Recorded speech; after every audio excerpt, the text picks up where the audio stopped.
Okay, so let's jump into those core questions. First one, what does it mean to experience, we're just gonna say violent rage, as we're gonna say right now. We might need to do like a Zoom session or something so we can like use the actual words and not worry about flagging, but we'll build up to that. Right now, I'm gonna just say violent. But y'all know what I'm talking about, the title of the book. What does it mean to experience that rage? How does Bell Hooks frame rage as both dangerous and necessary? I feel like we already covered this, right? Like, the rage is the thing that can actually help us to dismantle the system, right? To experience that level of rage, that level of anger, is something that's important. And when we understand how important it is, instead of trying to silence and dismiss it, and we understand the distinctions of the different types of anger, then we can actually use that to like work at getting rid of this system of racism. But it can be dangerous too, because it can get into a pathology. It can get into a space in which it is like unhinged, right? And not useful. It can go into space in which we like use addiction as like a numbing agent, right? So like you have to be mindful. There's a good way to like deal with this. And actually part of the question I'm left with is like, she talked about, let me see. I don't know where that note was. I think she talks about this in the Beyond Black Rage essay, but she talks about like appropriately engaging with that rage and the anger. And I'm just left with wondering what she means by that as a whole. The sense that I get is by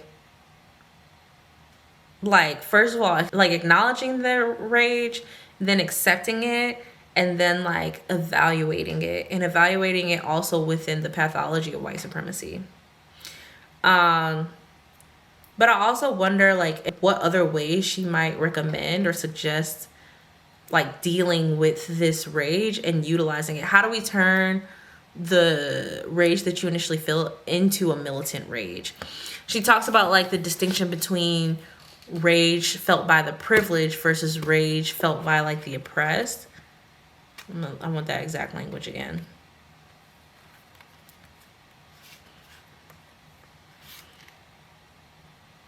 The rage of the oppressed versus the rage of the privileged. Yeah. She talks about the distinction between those two things, and how they show up and what they mean. But I'm wondering like, how do we deal with that? Right? I feel like one thing that I understand is that the rage of the privileged isn't necessarily bound to that dynamic or that framework, right? Like, so the thing she's trying to point out about the rage of the privileged is that it comes from a space of wanting to appease the system and exist within the system and get benefits from the system. But like, just because you do have that privilege, I don't think that you necessarily have to stay that way. I think that you're inclined to like use your rage for that or like within that kind of framework.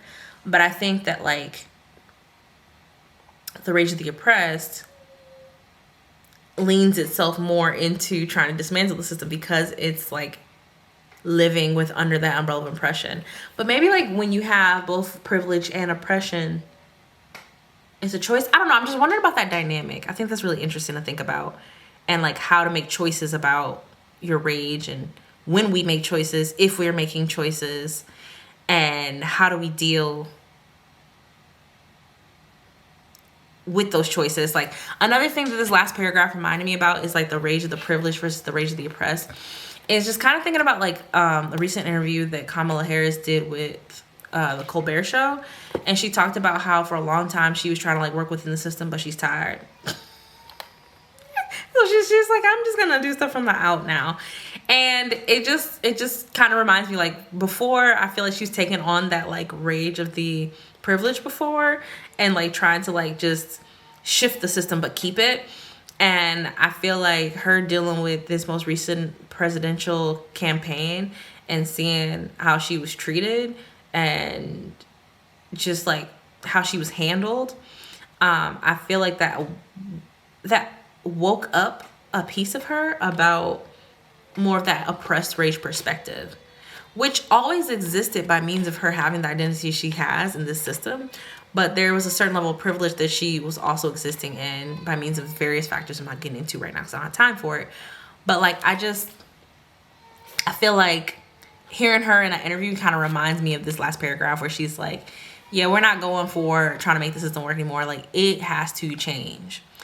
And I just wish that we could have been there last year. I wish, we could have talked more about that.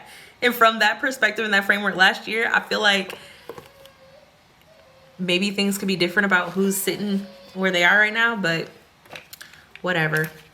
But I feel like because we're in this moment right now of dealing with as many struggles as we're dealing with, now we're in a space of saying, okay, well, a lot more people are open to acknowledging that the system has to be dismantled. Well, I don't know. I feel like a lot of people actually are talking more like, we have to change the system, not dismantle it. So, I don't know. I kind of want to know what y'all think about that. How are Black people punished for expressing legitimate rage?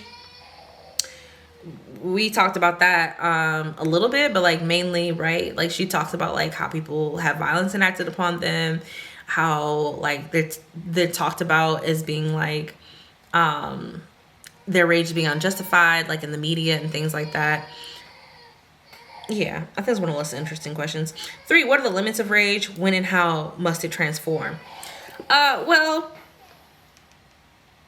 yeah, I feel like we've been deeply immersed in that the whole time, y'all. But y'all tell me if there's anything else you want me to touch on from those questions or some questions you have. I just want to like get in some more good convo with y'all about this book. If I'm only talking to myself though, I'm having a good time over here. I'm not gonna lie.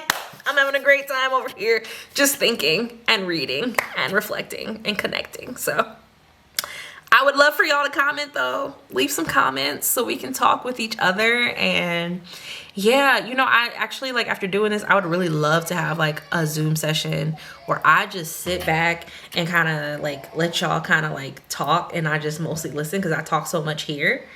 And just like we can get into more live conversation. Maybe we can do like lives and like just get into it. I don't know, but like let me know. Give me some feedback. Anyway, I'll see y'all when we go into our next chunk of essays. Next, we will be reading, let me see what's on here.